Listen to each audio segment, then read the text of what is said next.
ఈరోజు మనం జనవరి 26th republic day జరుపుకుంటున్నాం. దానికి ఎంతోమంది మన ప్రాణత్యాగాలు కానీ శ్రమదానాలు కానీ చేయడం వల్ల ఈ అద్భుతమైనటువంటి మనకి అవకాశం లభించింది. ఈరోజు మనం స్వతంత్రంగా దేశంలో మసలగలుగుతున్నాము. మనందరికీ తెలుసు. దీనికి మనందరం కూడా ఇప్పుడు ఉన్నటువంటి యువత కృషి చేయాల్సిన అవసరం ఉంది. దీన్ని కొనసాగించాలంటే ప్రతి ఒక్కరు కూడా మన సంస్కృతి సాంప్రదాయాలు ఆచార వ్యవహారాన్ని అన్నింటినీ కూడా ముందు మన పెద్దలు ఏ విధంగా తెలియజేశారో ఆ విధంగా మనం వాటిని అమలుపరుస్తూ ముందుకెళ్లాల్సిన అవసరం ఎంతైనా ఉంది. అదేవిధంగా యువత మనం చదువు అనే దృష్టిలో కాకుండా మిగతా ఆధ్యాత్మికంగా కానీ మిగతా అన్నింటిలో కూడా రాణించాల్సిన అవసరం మన మీద ఎంతైనా ఉంది. ఆటలు కానీ వ్యాయామం కానీ ధ్యానం కానీ యోగా కానీ ఇవన్నీ మన ప్రాచీనం నుంచి వచ్చినవి. అవి మూఢాచారాలు అనుకోవటం అది మన అవివేకం.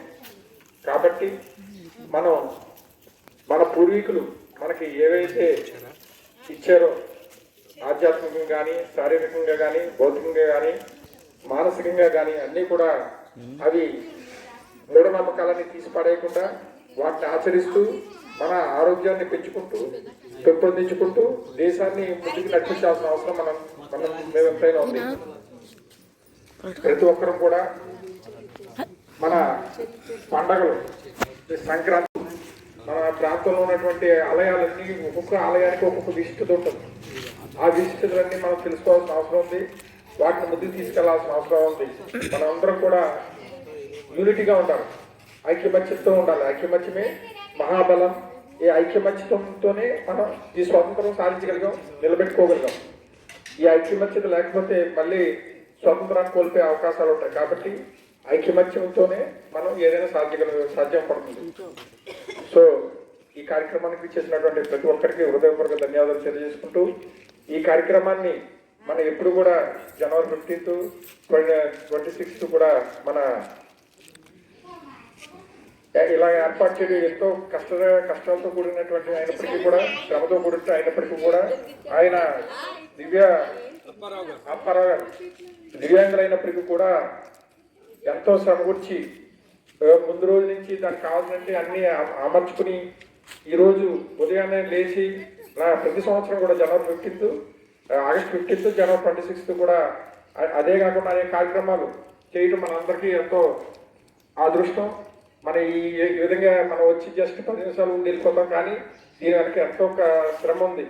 ఆయన దివ్యాంగులైనప్పటికీ కూడా చేసి మనకి కార్యక్రమం చేయడం మనందరం కూడా దీన్ని ప్రతి సంవత్సరం ఉపయోగించుకోవాలి. అందరూ కూడా మన కాలనీలో ఉన్న ప్రతి ఒక్కరు కూడా ఇక్కడ విచ్చేసి ఆయనకి భరోసానివ్వాలి. అలా భరోసానిస్తే ఆయన ఉత్సాహంతో మళ్ళీ వచ్చే కార్యక్రమాలన్నీ కూడా చక్కగా చేయడానికి అవకాశం ఉంటుంది. కాబట్టి అదే కాకుండా ఇక్కడ ఈ విధంగా కార్యక్రమం ఏర్పాటు చేయడం వల్ల అనేక మంది ప్రాణత్యాగాలు చేసినటువంటి వీరులు ఒక్కసారిగా ఇక్కడికి ఆ వాతావరణానికి వస్తారు. మనకు పాజిటివ్ ఎనర్జీ వస్తుంది. ఇక్కడ రావడం వల్ల ఈ 10 నిమిషాలు అప్పారావు గారికి కాదు, మనకే కాదు, మనలో తెలియనటువంటి ఒక పాజిటివ్ ఎనర్జీ వస్తుంది. దాని ద్వారా మనం ఈ సంవత్సరం మిగతా సంవత్సరం అంతా కూడా ఎనర్జీతో మన దేశానికి మన కుటుంబానికి కూడా ఎంతో సేవ చేయగలుగుతాము, హ్యాపీగా ఉండగలుగుతాము. జై హింద్.